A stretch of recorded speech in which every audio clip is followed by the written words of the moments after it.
Hello, everyone. Thank you for joining us once again on the latest installment of our in-depth newsletter teaser video with me, Nico Luro, and over to my left here, you can see the rock star, Michael Menduno, M2. How you doing, man? Hey, Nico. Good morning. How are you doing today? I'm very good, mate. Very good. Trials and tribulations of fatherhood aside, I'm doing very well. How about you? Right? I heard a rumor that you had to move your studio to make room for the baby. Yes, as you can see, the background is no longer my studio. I've been demoted. Baby takes priority. Baby takes Sure. priority. But yeah, guys, if you are new to Global Underwater Explorers, this is Michael Menduno to my left over here. Basically, he's the editor-in-chief of InDepth newsletter. He's this huge technical diving free magazine. And before the issue releases every month, we're right here on Global Underwater Explorers YouTube channel, and we kind of do a cheeky little teaser of what you can expect to see in this edition of InDepth. But if you are new to the channel, please do like the video, share the video with anyone who you think may be interested. Tickle the notification bell so you know whenever we've got a new piece of content that comes out right here on GUE's YouTube channel. And if you want to find us on other socials, there's a ticker that should be running down below me here. We've got blogs, we've got streaming platform, GUE TV, YouTube, Facebook, LinkedIn, we're everywhere. So yeah, lots of good stuff for you to enjoy. And speaking of good stuff for you to enjoy, Michael. Well, let's start. I have some questions for you, Nico. Of course. Yeah, of course I do. How important is it, do you think, as a diver to understand the aquatic environment? No, look, for me, it's huge. I don't think as a diver you can, and a lot of people, I'm sure you're going to come on to this, but a lot of people will say that the emphasis should be on the organizations or on the dive leaders. I call absolute BS on that. As a diver, or even more importantly, I think as a diving instructor, if you're, this is going to be an unpopular opinion, GUE community, so hold on to your butts. If you're monomaniacal about caves and wrecks, that's fine. But if one of the pillars of GUE is education, is exploration, and is conservation, right?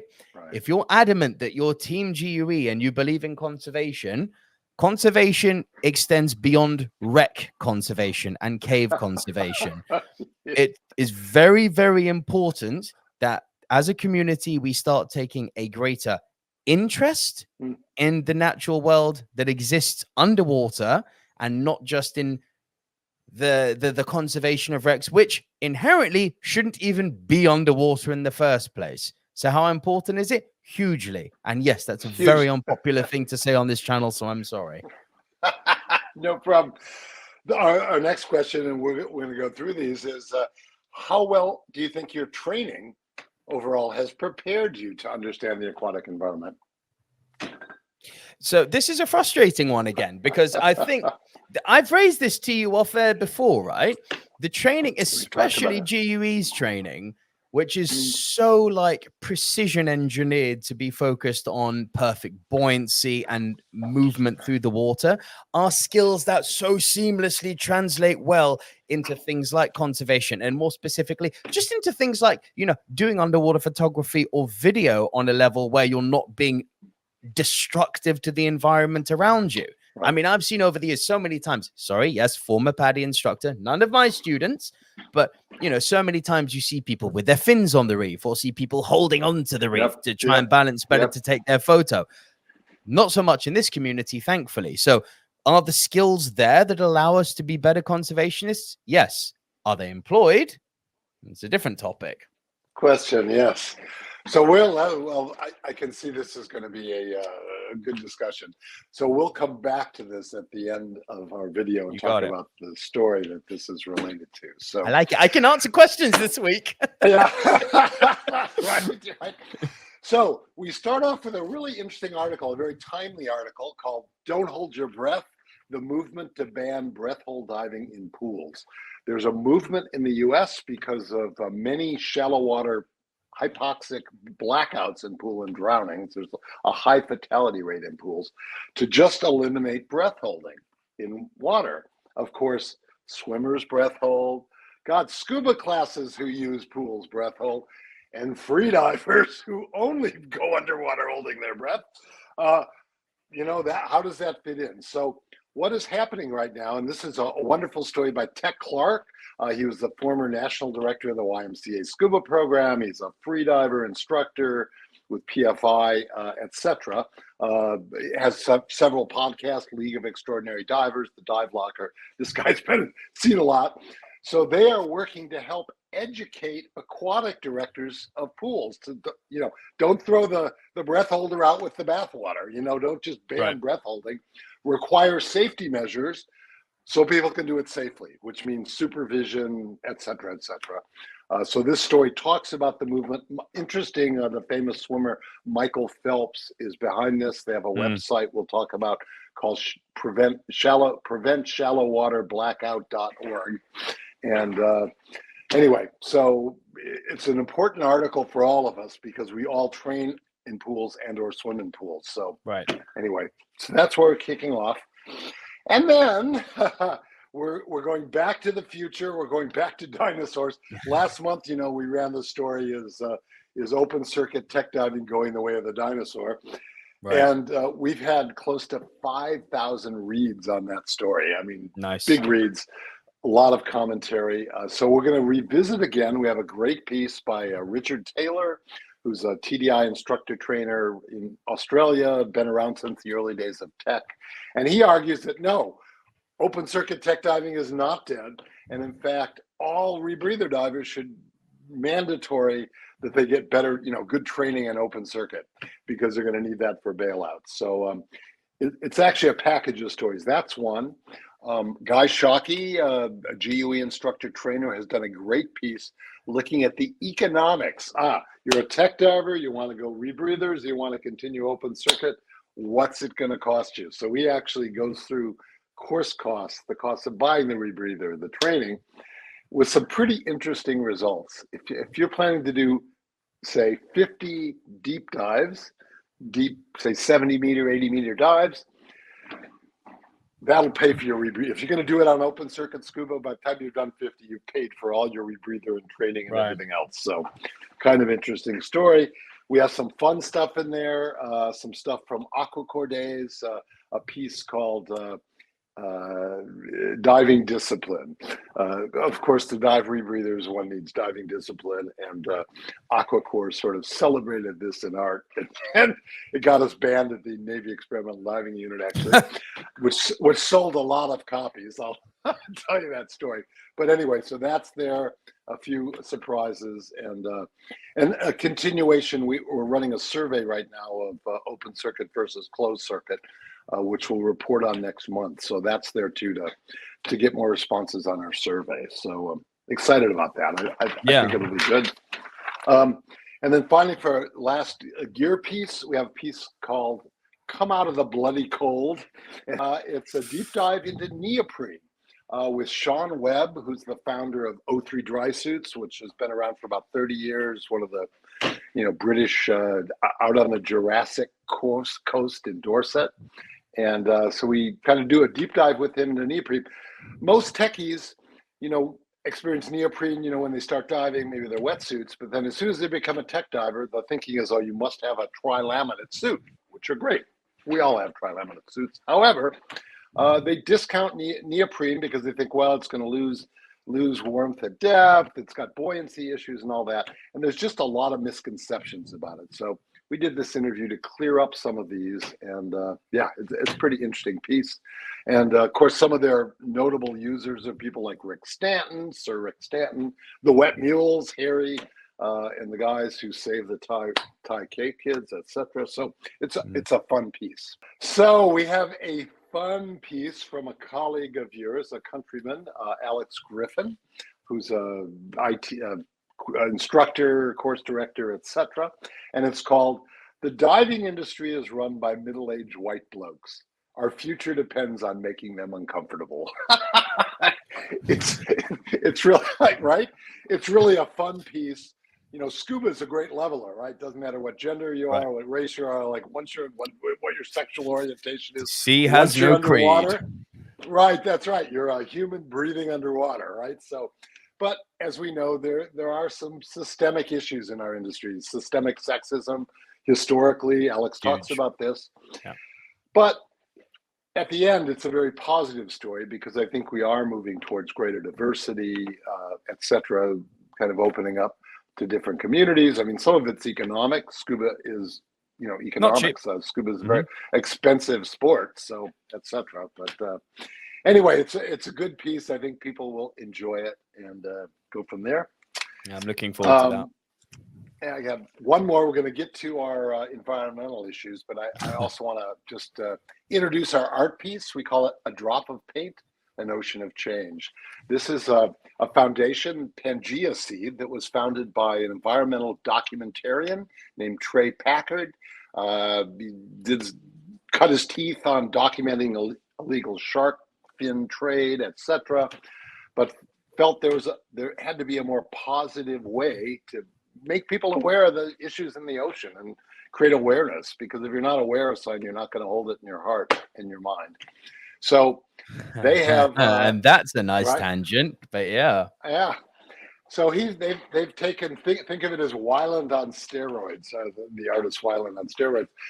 This group has commissioned and helped create, working through their artists, 450 murals, ocean murals in 18 countries. They were founded in 2012, so that's been their work for the last decade, and they're continuing forward. It's really magnificent. So in our art section, we show some of these seawalls, the artists behind them, and kind of the thinking. That's their tagline. A drop of paint can create an ocean of change. They also call themselves artivists, right? Nice. Art activists, artivists. Yeah. It's like really good piece. So yeah. Which is a good segue to our last piece, a challenge for the technical diving community, connecting divers with the environment. This is by a man, Dr. Alex Brulski, been around in the diving industry for as long as I have. I mean, a long time. His company is called Ocean Education International, so he does consulting work on sustainable tourism, etc. And this is part of the survey that readers will remember we ran a few months ago on sustainability. So it's interesting. We asked divers and the audience. Right now we have about 120 responses on the survey. About half of those are divers, half of those are dive professionals, instructors, instructor trainers, etc. And pretty much everybody above 80%, particularly the professionals, thought understanding the aquatic environment super important, right?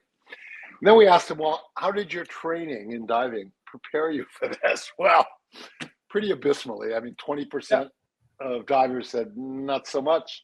Only 16% of professionals said, yeah, I got this through training. So obviously, as an industry, we're not doing so well training our divers to become aware of aquatic environment. And in fact, in asking people where you got your chops, your knowledge, most of it is just self-taught, right? Through books, through webinars, through motivated individuals. And Alex makes the point that the technical diving in community, in particular, has really added a lot in terms of technology to recreational diving, right? Nitrox, long hoses, buoyancy, all of that. And now we have an opportunity again to kind of maybe lead the way in the environment. We go to tech divers go to a lot of unique places, deep reefs. We talked about shipwrecks and caves, places few people go. So it kind of behooves us to share that out there. We have some big name in tech diving community. I think there's some big kind of high profile conservation efforts, right? Like GUE's Project Baseline. Let's measure what we got and see how it changes. Ghost diving has been, hugely successful and migrated around the world, so that's another. I've got to say, Mike, you'll forgive me if I have a little rant here. Please do. The examples you've just given, my inherent issue with them is that they're reactive. They're not proactive. Now, for me, a huge part of it is to be proactive in it is from the education standpoint, right? Now, I've given you this example. We've talked about what I used to do before, you know, but I think it's relevant to bring it up now. We've talked about it off air before, but I think it's relevant in the scope of this conversation to talk about it. And stop me if it's not, obviously. But so for those of you who don't know, I worked for many, many years for National Geographic as an underwater cinematographer. Now, when I wasn't doing projects for Nat Geo, I lived in Southeast Asia, and I set up Thailand's first underwater imaging academy. One of the huge criteria that I instilled both in the team I had working for me and in the people coming to learn from us was that it's not just about learning how to set your camera and how to balance it properly, right? That's important, of course. A huge part of it is understanding, number one, what local, because at the time, you know, the type of audience we had were, you know, we had some wrecks there and we had some caves in Thailand, quite good ones actually. And people definitely wanted to shoot those. But like with anything, like when you start diving, you know, you see Finding Nemo, oh, a clownfish, I'd like to see that, right? People don't look at, you know, something like the Maru wrecks in Chuck Lagoon and go, that's what I want to get into diving. No. It starts at a basic level that we all have as humans, which is that fascination of wildlife. All of us started that way. You included, the great technical diver Michael Menduno. I don't even know what your background of how you got into diving is. I would bet a lot of money on the fact that it was something you saw on TV that was pretty and you went, I'd like to give that a try. And then it gradiated into being where you are today, which is the tech diving legend, right? You didn't start with that aspiration, I imagine. It started at a basic level of wanting to see and understand nature, right? So one thing we did in this academy was to make sure that people, because Southeast Asia is like a melting pot of wildlife. We were very lucky to be where we were.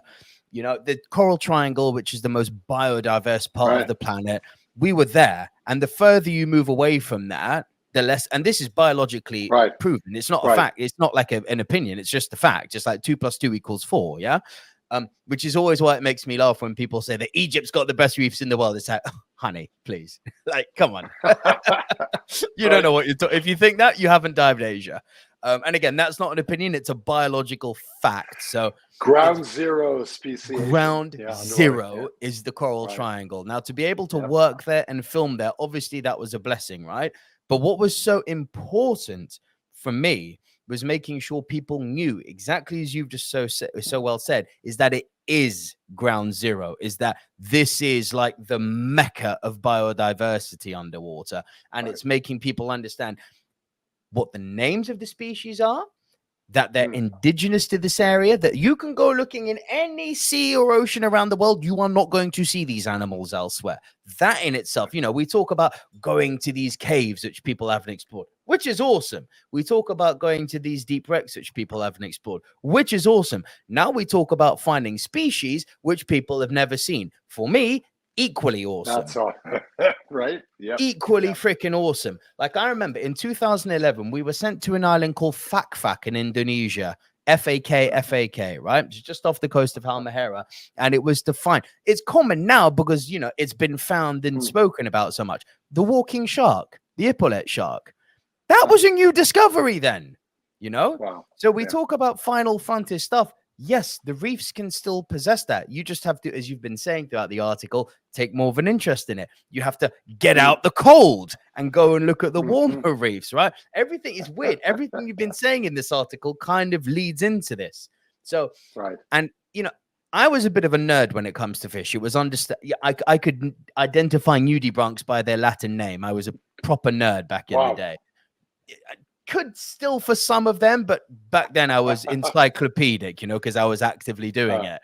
But what was really important as far as teaching people how to film these things was how they behave. Like, what are the habits of something like a, you know, a yellowface angelfish compared to something like an emperor angelfish?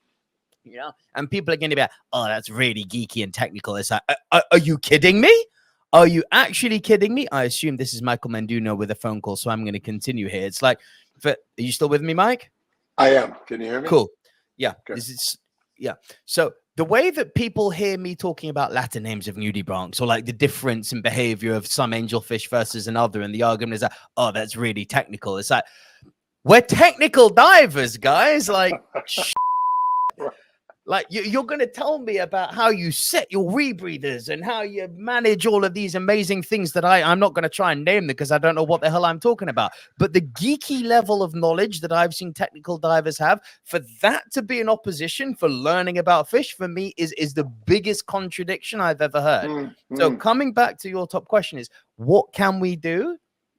Take a bloody interest in it. Yeah, that's motivate yourself to look beyond the wrecks and caves. Now, and I know that is something that is going to be so highly unpopular to say in this community, but we are talking about conservation. One of the pillars of GUE is conservation. Literally, this organization was made on conservation as one of its 3 key pillars. How are you not going to pay attention to that? Or how are you going to pretend that you're paying attention to that, but narrow it down to something like wreck conservation because that interests me? Right? Yes. More awareness. That's it's really important. And running these stories and more stories along this line. We have to, educate ourselves really and keep moving forward. Yeah. Educate ourselves with everything. And remember, all these wonderful shipwrecks that are down there that I love, that you love, that we love, these wonderful caves. The caves is a different one. The shipwrecks specifically, that's man-made. Yeah. Right. Yeah. Yes. It's very cool to have that element. You know, Dorota says it perfectly. It's like, how cool is it to find and discover a shipwreck? It's like, it's awesome. That's like treasure hunting stuff from when you're a kid type level, you know, bringing up a bell of a shipwreck that's only just been discovered. I mean, 10 out of 10 on the awesome scale. Yeah.